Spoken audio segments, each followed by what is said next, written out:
at Squirrel Studios. That's SQURRL Studios on YouTube, Twitter, Facebook, Instagram. Hello, everyone. Welcome to the Squirrel Studios podcast. I am your host, Khadijah, and this is a slaughterhouse where we ask questions to build real relationships that cultivate love. Now let's jump right into it. In this week's episode, we are going to be talking about a show that I have recently been watching. If you've been listening to me from the beginning, there's a trend. I really like watching TV shows. This week's episode, I have watched a show called Warrior Nun. I like it so far, you guys. It's so good. Okay, so this is what it's about. It's called Warrior Nun. It's on Netflix. The actor's name who plays Ava, the lead role, her name starts with an A also. It's Alba Baptista. And yes, the first episode aired on July 2nd.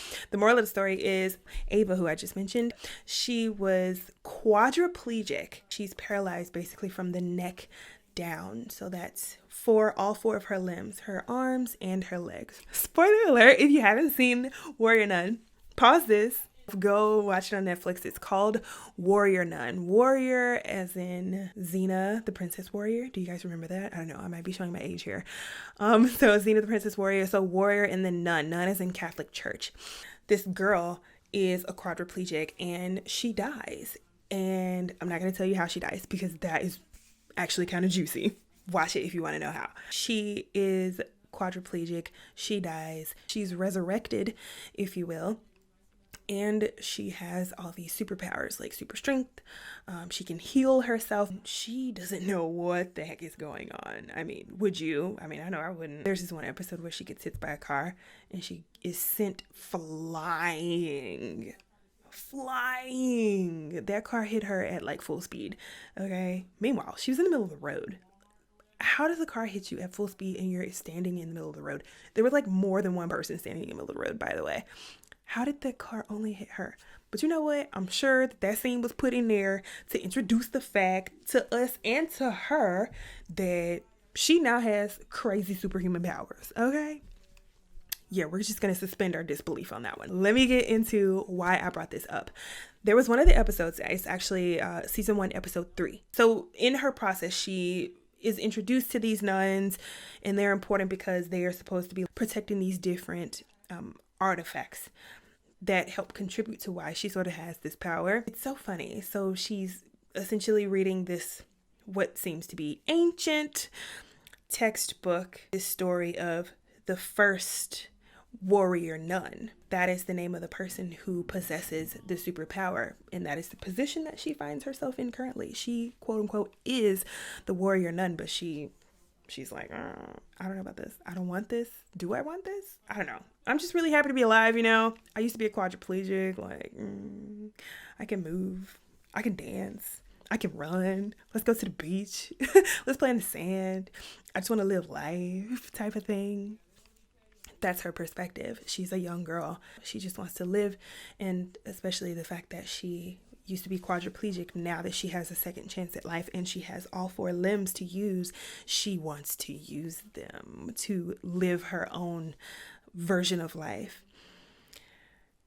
While she's reading the book, the ancient text, one day, she reads a certain part that talks about how the first ever warrior nun was preparing to die.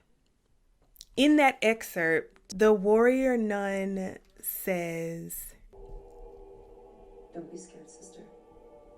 We are never ready. Only prepared." Oh, y'all, that is so good.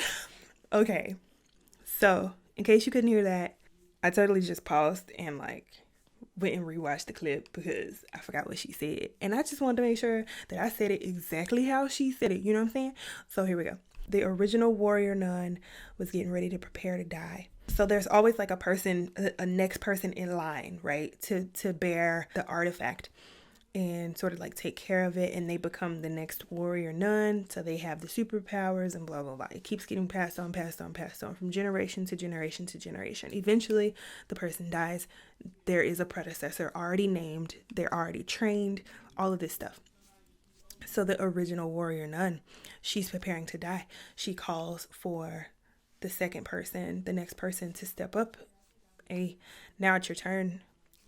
And she says these powerful words. She says, "Don't worry, sister. We are never ready, only prepared." We are never ready, only prepared.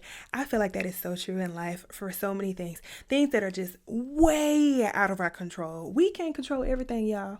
I know you know that. We can't control everything, okay? So we may not be ready for something, but we can be prepared, especially if, for example, you feel that you must do something. Say, for instance, I felt like I should be starting a business. I have always kind of sort of had like an entrepreneurial spirit. My mom, she could talk about it for a while. I had several ventures when I was younger, and I never pushed through. I never just continued that thrust into entrepreneurship to develop an actual business plan, to develop a company and a company name and all. What am I going to sell? What am I offering? What's my service? Am I a nonprofit? Like what's my mission statement? What, all these things, right? I just never really, I just did okay, we'll sell a little candy here. We'll sell a little crochet stuff here. It just was, I'm cultivating hobbies and making just my money back on the little hobbies that I enjoy doing. Never actually making a full-fledged business out of anything. And when I started Squirrel Studios, let me tell you, I did not feel ready. Okay. I did not feel ready. But I knew that deep down I was prepared. I knew that I had the skills that I needed. I know that I know how to speak eloquently. I know that I know how to research information. If there's something that I need to go and do, I know how to get online and do some research and be able to figure out, okay, this might be step 1. This might be step 2, 3, 4, 5. Here's other people who have done it. I know how to ask for help. I know how to ask my mom, ask my other resources, people that I might work with, ask somebody for help. Other people have started businesses before. It's not like I have to do it on my own, completely, solely, and by myself. Creating the logo, creating the business name, having brainstorming sessions for podcast episodes, like all of these things that need to be done, right? Many times we have something that we want to do. Maybe it's a huge goal, right? Maybe we see this vision of this massive thing that we want to achieve. And maybe if we continue to look at it through that huge lens, maybe it won't get done. Maybe we will continue to feel inferior. Maybe we will continue to be scared, fearful in some sort of way. But if we scale it down, if we begin to open up to other people, share our worry, share this business idea, share whatever that thing is, whatever that goal is that you have, begin to share it with somebody that you trust. Very important. Share it with someone you trust. Okay. Once you do that, now the burden might feel just a little bit lighter.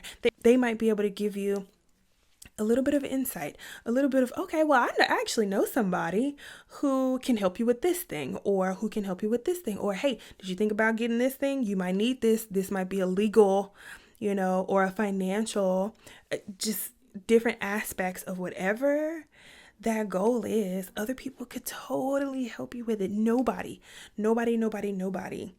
has created a major corporation, a major company by themselves. Nobody.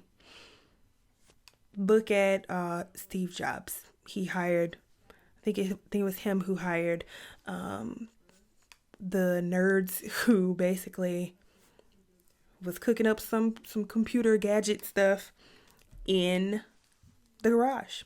Utilize your resources. You may not feel ready, but you are prepared. Believe in yourself. Believe in everything that you have gone through, everything that has brought you to this point, to today, to this job, to this time period that you are in, to this relationship, to all of anything that you have been through. You have been there for a reason. And maybe it's simply to have had the experience so that now you know how to do it just a little bit better. Now you know how to make your next relationship just a little bit better. Now you know how to start that business just a little bit better than you started your last business, or how to produce this product a little bit better than how you produced the last product. I am not the teller of the future. I am not God. I am not Jesus. I don't know. I didn't create you. I didn't even create me. Okay.